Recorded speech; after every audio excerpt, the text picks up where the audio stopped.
Ça va redorer un peu le blason de la vie politique par rapport à ce que vous étiez en train de dire, comme si ces législatives express avaient tout catalysé façon Big Bang. Marion Maréchal, désormais accusée donc de trahison par Éric Zemmour. Je dis, moi, que c'est le record du monde de la trahison.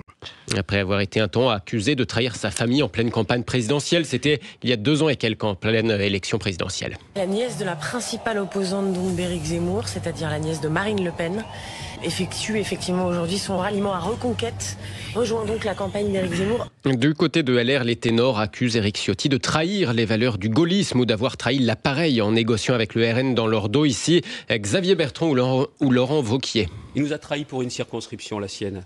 Il nous a trahis pour un poste de ministre. Je crois à la politique qui est faite dans la clarté.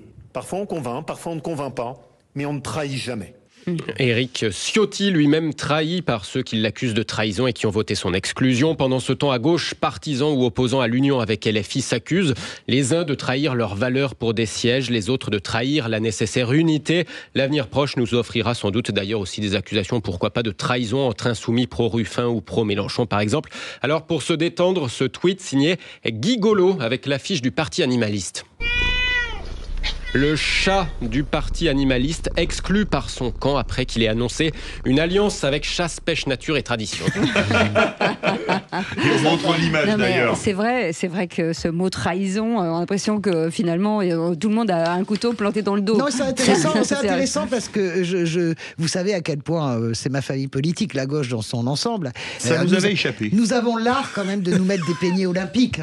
C'est vraiment, je pense qu'il ne s'est pas passé 5 ans sans qu'il y ait de la dramaturgie à gauche. Mais là, je dois dire quand même que quand la droite et l'extrême droite se mettent à disjoncter, eh bien, c'est un régal. Ils battent absolument tous les records et je les remercie. J'entends Éric Zemmour et Marion Maréchal. Vous vous souvenez de ça? J'ai l'impression d'entendre les poupouches entre Jean-Marie Le Pen et Bruno Maigret. Moi, ça me ramène absolument à ça.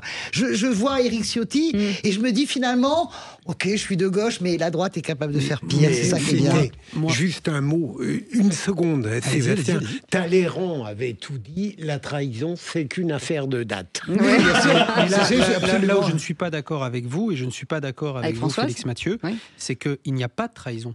Pour celles et ceux qui connaissent particulièrement la vie politique à droite, le positionnement d'Éric Ciotti aujourd'hui est tout à fait conforme à ce qui se passait en coulisses. Je rappelle quand même que l'une des points de rupture, il a été très longtemps le collaborateur de Christian Estrosi qui lui a tout donné, c'était ça. C'était sa radicalité à droite. Premier point. Quant à Marion Maréchal, Le Pen, que j'ai eu l'opportunité, je ne dis pas la chance, mais l'opportunité de croiser, honnêtement, elle n'a jamais quelque part failli à la ligne politique qui a été la sienne. Donc aujourd'hui, il s'agit non pas d'une trahison, ni pour l'un ni pour l'autre, mais d'une clarification. Merci les amis, allez vous rester avec nous.